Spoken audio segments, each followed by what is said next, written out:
4 men died screaming in the dirt on the night of September 14, 1864, crushed beneath the hooves of their own horses on a Virginia plantation called Riverside Estate.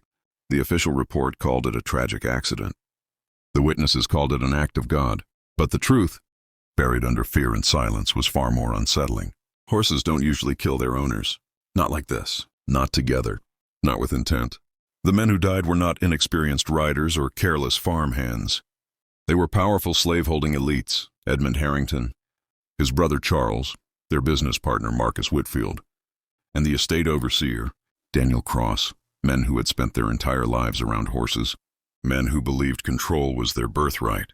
And yet sometime after midnight, all 4 were found mangled in the paddock, bones crushed, flesh torn, faces frozen in terror, no defensive wounds, no signs of struggle between the men themselves, only hoof prints, dozens of them, layered, purposeful. What made it worse was the condition of the horses. They weren't injured. They weren't panicked. They were found standing calmly near the stable at dawn, breathing evenly, tack neatly discarded nearby, as if they had finished a task. And then there was Thomas Garrett, the estate's enslaved stablemaster, missing by morning, 15 years of service, not a single recorded infraction, gone without a trace, no blood, no belongings, just an empty room above the stable and 4 dead masters in the mud. The coroner closed the case within 48 hours. But whispers spread through southern Virginia that the horses had been trained, that the gates had been opened on purpose, that the men had begged, not for mercy from God, but from an enslaved man who had finally stopped listening. What no one wrote down was the simplest truth of all. The most dangerous man on Riverside Estate was the one they never believed was human. In 1864, Virginia was unraveling. The Civil War had turned the countryside into a landscape of shortages, fear, and quiet brutality. And plantations like Riverside Estate, just east of Richmond along the James River, clung desperately to the old order.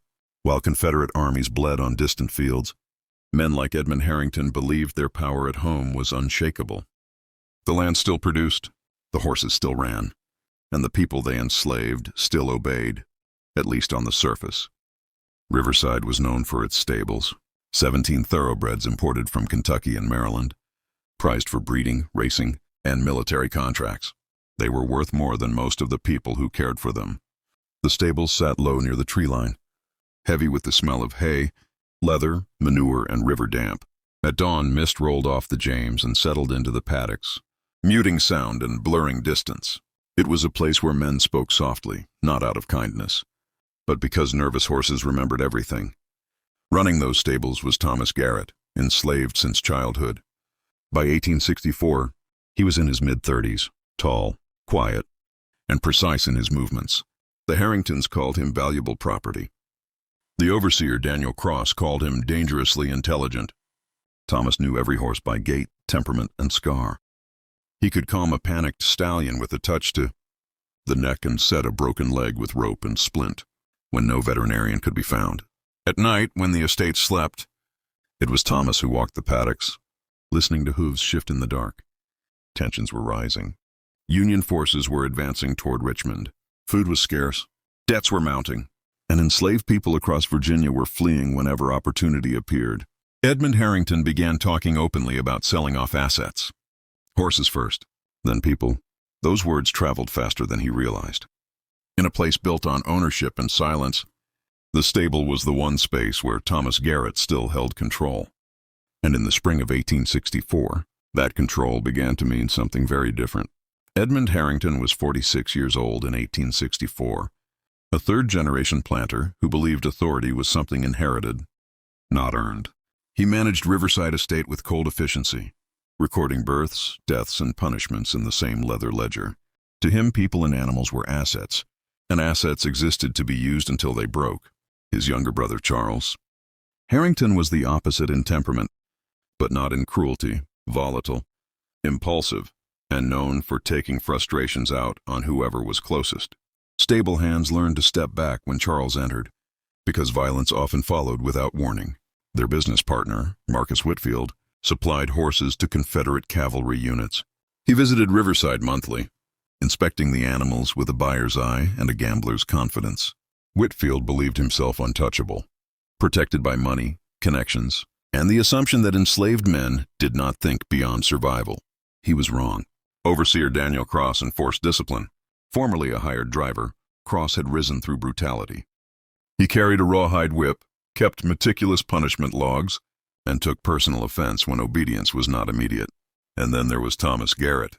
Born enslaved in Hanover County, Thomas had been separated from his mother at age 9 and brought to Riverside to work the stables. He learned early that silence was protection. He watched, listened, and remembered. Over 15 years, he became indispensable. When a prize stallion named Black Aries nearly killed Charles Harrington during a fit of rage, it was Thomas who saved both man and horse. When disease spread through the paddock in 1861, it was Thomas who stopped it, earning quiet respect and open resentment. Thomas was denied education, but he learned anyway, listening to conversations, reading discarded newspapers, studying how men moved and how animals responded. He understood hierarchy, fear, and leverage. The horses trusted him because he never struck them. He spoke softly, rewarded patience, and punished only when necessary. By the summer of 1864, each man believed he understood Thomas Garrett completely. None of them did, because they saw a stable master. They never saw a strategist. By July of 1864, the atmosphere at Riverside Estate had shifted from rigid order to barely contained panic. Union artillery could be heard some nights from the direction of Richmond, a distant thunder that made the horses restless and the men irritable. Edmund Harrington began riding the paddocks after dark, checking locks, questioning workers, counting bodies and inventory with growing suspicion. Trust was eroding, and when trust disappears, cruelty fills the space it leaves behind. Thomas Garrett noticed everything. He noticed when feed rations were cut, and when punishment increased to compensate for fear. He noticed Marcus Whitfield's longer visits and the quiet conversations held near the stables, always stopping when he approached.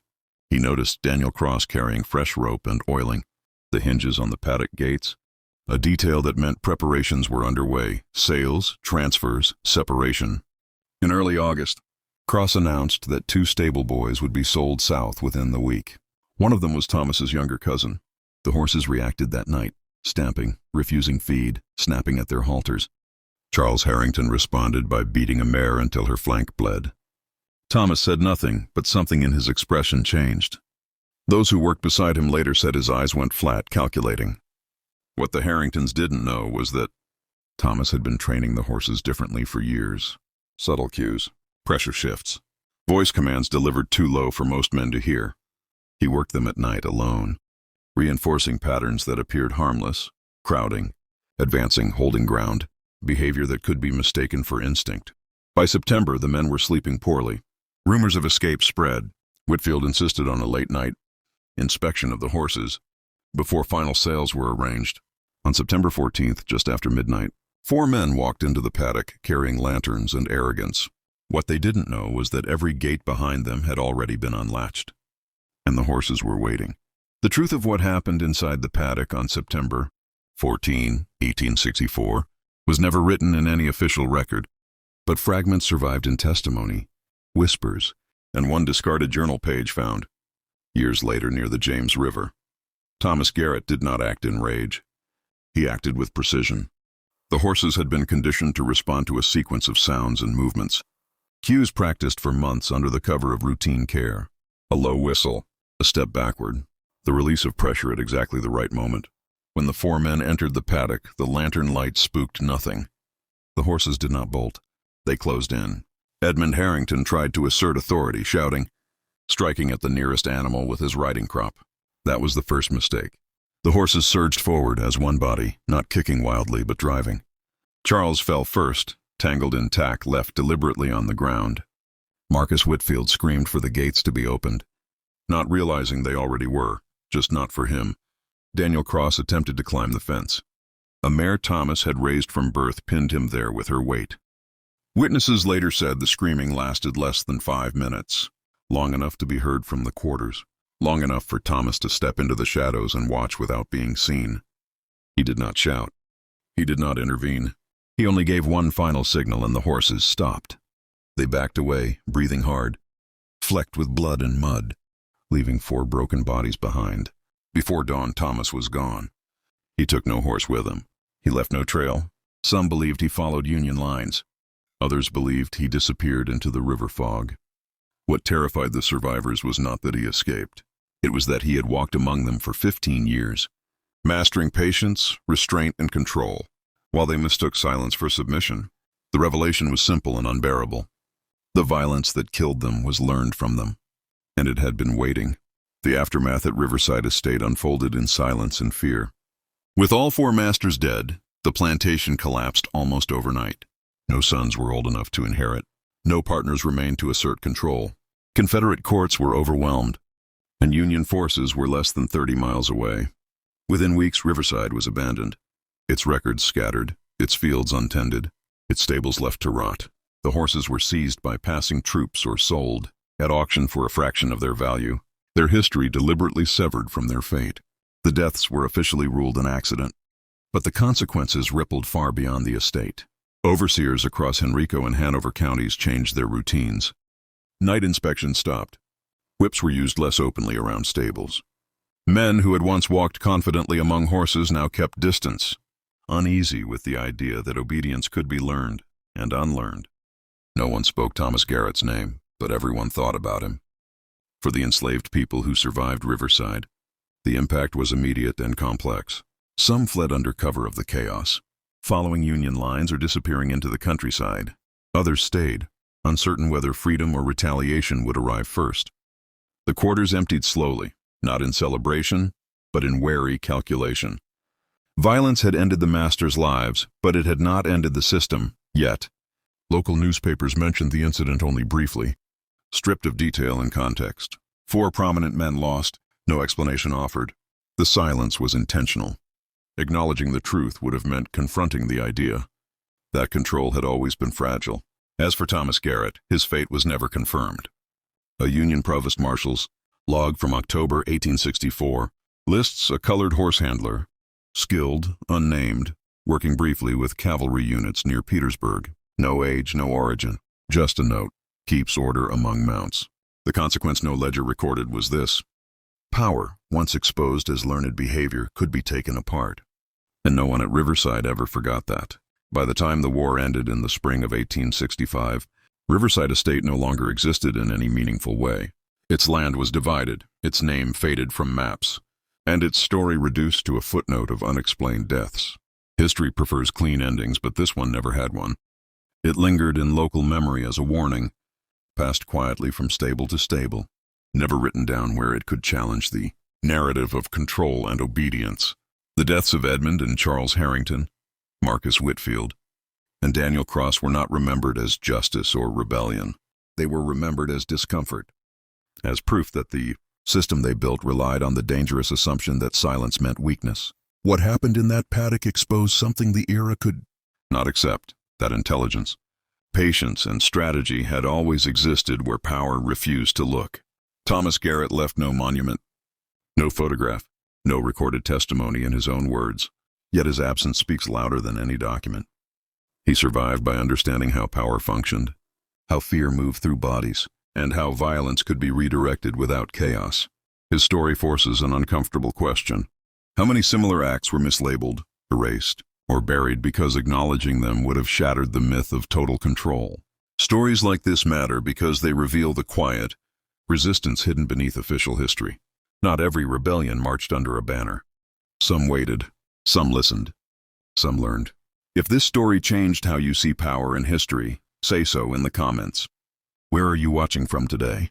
And if you want more untold stories like this, where the past is darker, smarter, and more unsettling than textbooks admit, subscribe now. The next story explores another moment when control failed, and history pretended it didn't, because the past is never silent. We're just finally listening.